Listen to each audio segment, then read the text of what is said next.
Hello everyone and welcome to my channel Chemistry Unfolded.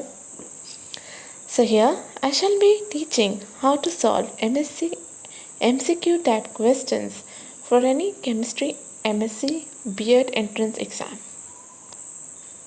The first chapter that I have picked up is coordination chemistry since it is very easy and has a lot of weightage.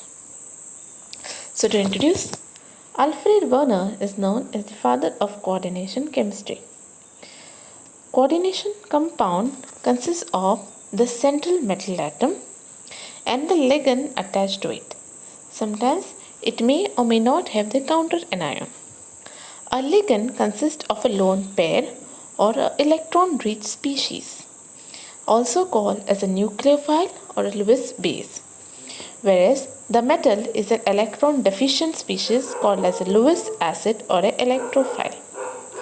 In a coordination complex, the ligand gives the electrons to the metal atom.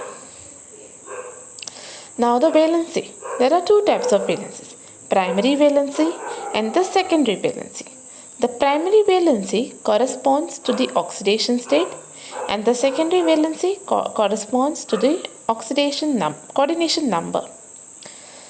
Now to find primary valency, we must find the oxidation state, and to find coordination number, secondary valency, we have to find coordination number. How do you obtain coordination number?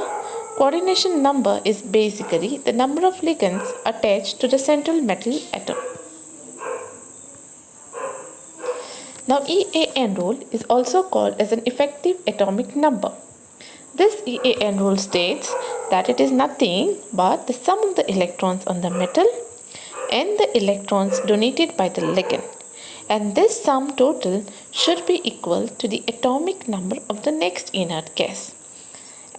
Like this, like 36. If you add up everything and you get 36, that is equal to the inert gas krypton. If it is 54, inert gas xenon.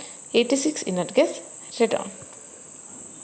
Now let's just try to solve EAN for this metal complexes. Now iron has an atomic number 26. Now the number of electrons contributed by iron is 26. But in this complex, the oxidation state on the iron is +2. So you have to subtract 2. You get 24. Now the electrons donated by cyanide. Each cyanide gives 2 electrons. So 2 into 6 is 12. So you add this both up and what you obtain is 24 plus 12, which is 36, and 36 is the atomic number of inert gas krypton. Coming to the next example,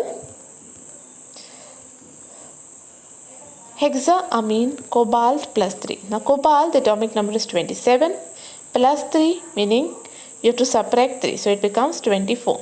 Now the electrons donated by ammonia are 2. Okay, so it is 2 into 6, which is nothing but 12. So you add up, again you get 36. Then for higher elements you can get other atomic numbers, like for xenon that is 54. Like that also you can get. Radon you can get. Now this. For this complex, the oxidation state of nickel is +2. I hope you all know how to calculate the oxidation state. If you people don't know, please write in the comment box. I shall make a video based on that. The electrons contributed by nickel is 28. Since the oxidation state on nickel is +2, -2, you will get 26. Now donated by cyanide are 2. So 4, how many cyanides are there? 4. 4 into 2 is 8. You add up, you get 34.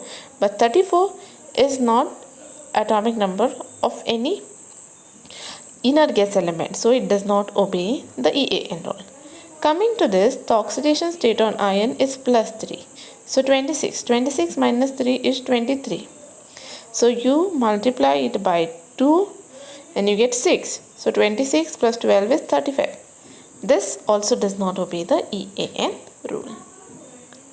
Thank you. If you like the content, please like, share and subscribe. And whatever difficulties you all have, write in the comment box. Thank you.